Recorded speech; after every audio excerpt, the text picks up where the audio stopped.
Welcome back to MK vision Tamil. இன்னைக்கு இந்த வீடியோவில் நாம் பார்க்க போகிறது சமீபத்தில் தெலுங்கில் வெளியான புருஷோத்தமுடு அப்படிங்கிற படத்தோடைய ரிவ்யூ தான் இந்த வீடியோவில் நாம் பார்க்க போகிறோம். ஸோ இந்த படத்தில் யாரெல்லாம் நடிச்சிருக்காங்க அப்படின்னு பார்த்தீங்கன்னா ராஜ் தருண், ஹாசினி, முரளி சர்மா, பிரம்மானந்தம், இப்படி ஏகப்பட்ட பேர் நடிச்சிருக்காங்க.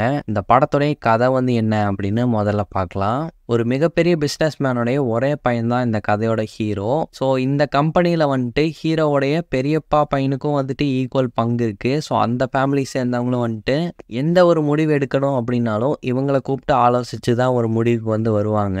ஸோ ஈக்குவல் ரைட்ஸ் அவங்களுக்கும் இருக்கிறதுனால ஹீரோவோடைய பெரியப்பா இப்போ எங்கே போனார், என்ன ஆனார் அப்படின்னு தெரியாமல் இருக்குது. ஆனால் அவர் ஃபைனலாக எழுதி வச்ச டாக்குமெண்ட்டில் பார்த்தீங்கன்னா இந்த கம்பெனியில் இருக்கக்கூடிய சிஇஓ பதவிக்கு அடுத்ததாக யார் வரணும் அப்படிங்கிறதுக்கான ஒரு டாக்குமெண்ட்டை எழுதி வச்சுட்டு போயிருக்காரு. ஸோ அந்த ஒரு டாக்குமெண்ட்டில் என்ன போட்டிருக்கு அப்படின்னு சொல்லி பார்க்கும்போது நம்ம ஹீரோ இருக்கார் இல்லையா, அவர் 100 நாள் எங்கேயுமே யாருக்கும் தெரியாமல் கண்காணாத இடத்துக்கு போயிடணும்.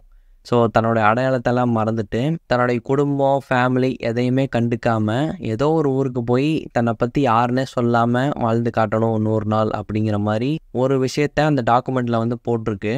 அது மட்டும் இல்லாமல் நம்ம ஹீரோ இந்த ஒரு டாஸ்க்கை ஏற்றுக்கிறாரு. நான் இதை செஞ்சு காட்டுறேன் அப்படிங்கிற மாதிரி 100 நாள் இவர் யாருக்கும் தெரியாமல் அந்த கிராமத்தில் இருக்கக்கூடிய மக்கள் கூடவே இவர் பழகி நல்லா அங்கேயே க்ளோஸ் ஆகி வேலைக்கும் போயிட்டுருக்காரு. ஸோ இப்படி இருக்கும்போது தான் வில்லனால் அடுத்தடுத்த பிரச்சனைகள் நம்ம ஹீரோவுக்கு உருவாகுது. ஸோ அதை எல்லாத்தையும் இவர் எப்படி சமாளித்தார், இந்த 100 நாள் டாஸ்க்கை இவர் பண்ண விடாமல் என்னென்ன விஷயங்கள்லாம் நாம் பண்ணலாம் அப்படின்னு வில்லன் சில சதி திட்டம் தீட்டுறா. ஸோ அந்த சதிகள் எல்லாத்தையும் நம்ம ஹீரோ முறியடித்து கடைசியில் அந்த கம்பெனிக்கு சிஇஓவா ஆனாரா இல்லையா அப்படிங்கிறதான் இந்த படத்தோடைய ஒட்டுமொத்த கதை அப்படின்னு சொல்லலாம். ஸோ இந்த படத்துடைய கதை அப்படின்னு எடுத்துக்கிட்டோம்னா இந்த மாதிரியான கதையம்சம் உள்ள படங்கள் சில படங்கள் நம்ம பார்த்துருப்போம். அதாவது ஒரு மிகப்பெரிய பிஸ்னஸ் மேனாக இருப்பாங்க. திடீர்னு ஒரு நாள் யாருக்கும் தெரியாமல் என்ன பண்ணுறதுன்னு தெரியாமல் கொஞ்ச நாள் மறைஞ்சு ஒளிஞ்சு வாழ்ந்துட்டு இருப்பாங்க. ஸோ அந்த மாதிரியான கதையம்சம் உள்ள படங்கள் நம்ம நிறைய பார்த்துருப்போம். தெலுங்கு படங்கள்லேயே ஆல்ரெடி நிறைய படங்கள் வந்திருக்கு. ஆனால் இந்த படத்துக்கான ஸ்க்ரீன் பிளே அமைச்ச விதம் உண்மையிலேயே நல்லா இருந்துச்சு அப்படின்னே சொல்லலாம். புது புது காட்சிகள் மூலமாகவும் அண்ட் இந்த படத்தில் வரக்கூடிய ஒரு சில லவ் போர்ஷன்ஸ் எல்லாமே பார்த்தீங்கன்னா கொஞ்சம் ஃப்ரெஷ்ஷாகவே இருந்துச்சு. ஹீரோவுக்கும் ஹீரோயினுக்குமான அந்த கான்வர்சேஷன் சீக்வன்ஸ் ஆகட்டும், அதுக்கப்புறம் ஹீரோவுக்கும் காமெடியனுக்குமான அந்த ஒரு சில கான்வர்சேஷன் ஆகட்டும், எல்லாமே இந்த படத்தில் ரசிக்கும் விதத்தில் எடுத்திருந்தாங்க.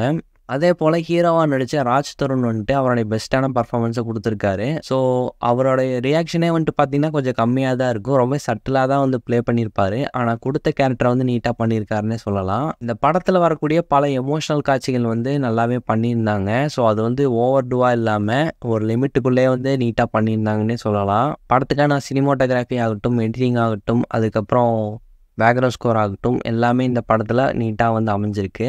அண்டு ஒரு சாங்குமே கேட்குறதுக்கு நல்லா இருக்குது தெலுங்குல.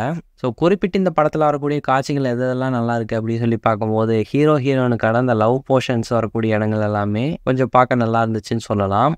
ஸோ அதை எடுத்த விதமும் நல்லாவே இருந்தது. சாங்ஸில் வரக்கூடிய மாண்டேஜஸுமே பார்த்தீங்கன்னா ஃப்ரெஷ்ஷாகவே இருந்துச்சு. ஸோ இதெல்லாமே இந்த படத்தில் இருக்கக்கூடிய பாசிட்டிவ் அப்படின்னு சொல்லலாம். நெகட்டிவ் என்ன அப்படின்னு பார்க்கும்போது நமக்கு ரொம்பவே ப்ரெடிக்டபிளான ஒரு ஸ்டோரி அப்படின்னே சொல்லலாம். ஸோ இந்த 100 நாள் நம்ம ஹீரோ எப்படி ஜெயிச்சு காட்டிடுவார் அப்படின்னு ஆடியன்ஸான நமக்கு எப்படியோ தெரிஞ்சிடும், ஆரம்பத்திலே தெரிஞ்சிடும். பட் அதை எந்த அளவுக்கு சுவாரஸ்யமாக கொண்டு போயிருக்காங்க அப்படின்னு பார்க்கும்போது அது கொஞ்சம் குறையுது. அண்ட் இது ஒரு ட்ரூ இன்சிடென்ட்டை பேஸ் பண்ணி எடுத்திருக்காங்க அப்படிங்கிற மாதிரி சொல்கிறாங்க. பட் இந்த படத்தில் லாஜிக்கை மீறின சில பல ஆக்ஷன் காட்சிகளும் வச்சுருக்காங்க.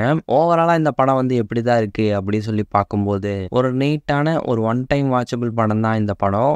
ஸோ பெரிய அளவில் போரும் அடிக்காது, அதே சமயம் ஆஹா ஓஹோன்னு சொல்கிற அளவுக்கும் இல்லை. ஸோ ஃப்ரீ டைம் கிடச்சா இந்த படத்தை ட்ரை பண்ணி பாருங்கள். படம் இப்போதைக்கு தெலுங்கில் மட்டும் அவைலபிளாக இருக்குது. ஸோ ஃப்யூச்சரில் தமிழ் டப்பிங்கில் கூட வரலாம். இந்த ஒரு ரிவ்யூ உங்களுக்கு பிடிச்சிருந்தா லைக் பண்ணுங்கள், ஷேர் பண்ணுங்கள், கமெண்ட் பண்ணுங்கள். இந்த சேனலுக்கு சப்ஸ்கிரைப் பண்ணுங்கள். தேங்க்யூ.